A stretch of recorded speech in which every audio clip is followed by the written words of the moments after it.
Hey guys, it's Reagan. So today we are going to be talking about scrums and how they are effective to one's body and how dangerous they might be and a way that you can protect yourself in scrum. So in rugby, we use the scrum as an advantage. When we engage, our heads go to the right and intertwine with the other team's head. So kind of like this. Once the ball is put into the scrum, you can try and hook. So that's the hooker's job. And hook for the ball even if it isn't your team's put in. So once the ball is put in by the hooker from both teams, you try and get the ball, and it helps if your props, second row, 8-man, and flankers give a huge push, which it can create up to 1,100 pounds of force, may I mention. So you try and get the ball back, and sometimes when you push and the other team doesn't give as much force, the scrum can collapse, which is when your props and your hook go head down into the ground or it disconnects. So that's how a scrum can collapse, and that can be a huge deal. So rugby has a high injury occurrence, and most injuries are associated with the contact events. Given that rugby is a contact sport, and that you tackle and it's head on 99.9% of the time. There's never a point when you're not in contact, except if you're running, of course. But in not so recent times, a general surgeon in the United Kingdom called for scrums to be banned, which, was a huge deal for most people because scrums are important to the game. And if there weren't scrums, it would be a big deal for the forwards because that's a lot of, I'm a forward, so that's our only spot in the game is to do something with the scrum. He wrote in the British Medical Journal, citing evidence from an Australian survey that reported the elimination of scrum-related spinal cord injuries in rugby league after the adoption of non-contested scrums in 1996. In that same article, they show statistics in reference to what percentage of people were injured by scrums, rucks, tackles, and mauls, etc. Any, contact point in the game. So they say that 77 players had permanently disabling injuries that were recorded in 1976 to 2005. From 1976 to 2000, only 48% of injuries were from scrums, which is 33 out of 69 people that were reviewed.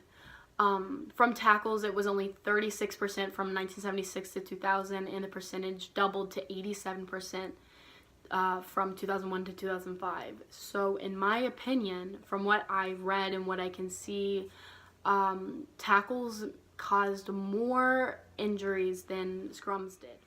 But the reason why scrums are so important to so many people and the discussion is there is because they are extremely dangerous. From someone who's been in scrums since day one of me playing rugby, I can tell you how dangerous and how unfun they are. Scrums are extremely dangerous because the second that they collapse, the hooker is automatically in danger. Our hands are tied behind our props' backs and we're like this, and when you push forward and it's collapsed, you're going head down. So many injuries can come from this, especially injuries that are in your neck and down your spinal column. And for most people, having your spinal cord in the right spot and stuff like that, that's a big deal. So I'm going to explain to you what can happen and show a little visual. The ligaments running up the spinal column can tear loose and your neck will unnaturally bend, so the injury would be considered a hyperflexion. So how the hyperflexion injury occurs is when your head is rolled and forced forward and it actually dislocates the mid-neck and severs your spinal cord. Reasons like this is why the rugby league are trying to refine the rules and possibly ban scrum. So this guy in New Zealand actually came up with a injury prevention program called Rugby Smart, and this program has coincided with a drop in the number of spinal injuries over the past 5 years, and that is absolutely amazing. A little explanation of what they do and what they want. It is the relation between injury prevention and performance techniques to minimize injury risk in the contact situations of rugby. There are many ways and many programs to teach coaches and players how to be safe in contact situations, and rugby has come a long way in learning how to do new things and be more safe since 2005 when these surveys were being taken, and the game has just become a lot more safe and a lot more fun to be a part of since then. So anyways, guys, that is it. I have nothing more to say other than the fact that, yes, please be safe in scrums. Please, please, please. Last thing I need is for you to become paralyzed.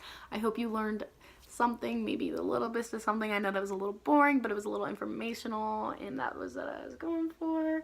I hope that visual helped. I, really think this is a great topic to talk about, because the rugby league shouldn't ban scrums. They are a lot of fun, and we just need to be more safe, and coaches need to dedicate a lot of time to us being safe. And yeah, that's basically all I wanted to share with you guys, and I really hope you guys enjoy the rest of your day and take something from this and be awesome and cool. And yeah, have a great day. Bye-bye.